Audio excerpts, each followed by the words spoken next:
Hello guys, this is Jason's mom. Yashwa என்ன பண்ணுறாருன்னு தானே நினைக்கிறீங்க? சொல்கிறேன் கேளுங்க. Yashwa is going to make a biryani. So prepare பண்ணுறதுக்கு முன்னாடி என்னெல்லாம் போடலாம், டபராவை எந்த வாக்கில் வச்சு செய்யலாம், நின்று செய்யலாமா இல்லைனா உட்காந்து செய்யலாமா, இல்லாத பிரியாணியை டேஸ்ட் பண்ணி வேறு பார்க்குறாரு பாருங்களேன். இப்படி இல்லாததை இருக்கிறது போல் சாப்பிட்டு பார்த்துட்டே இருக்கிறாரு. பிரியாணி செய்யணும்னு நினச்ச மாதிரியே செஞ்சும் முடிச்சிடுறாரு. ஸோ பிரியாணி செஞ்சாச்சு. இப்போ பிரியாணி கலரணும் இல்லையா? ஒரு கலரி என்ன பண்ணுறாரு, அவர் நினச்ச மாதிரியே பிரியாணி எப்படி இருக்குது அப்படின்ட்டு டேஸ்ட் பண்ணி பார்க்குறாரு.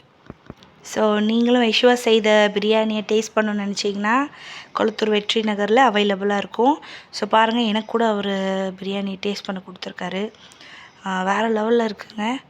பாருங்கள் எவ்வளோ எடுத்து கொடுக்குறாங்க பாருங்களேன்.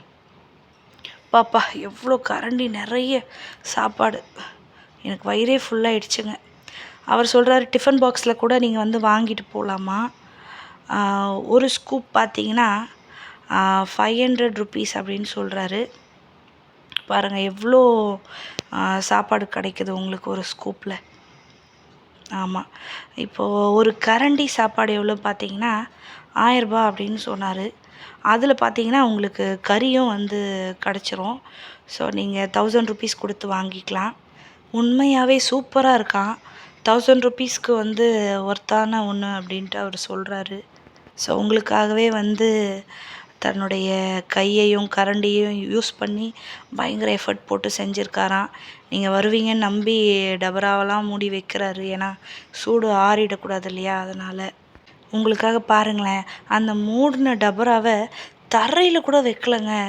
எவ்வளோ கஷ்டப்பட்டு அவர் மட்டும் தனியாக அந்த டபராவை எப்படியோ சோஃபா மேலே வச்சுட்டார், மூடிய வச்சிடுறாரு. ஸோ தயவு செய்து நீங்கள் இந்த பிரியாணி சாப்பிடுவாங்க, இல்லைன்னா யஷ்வா கோச்சிப்பாங்க.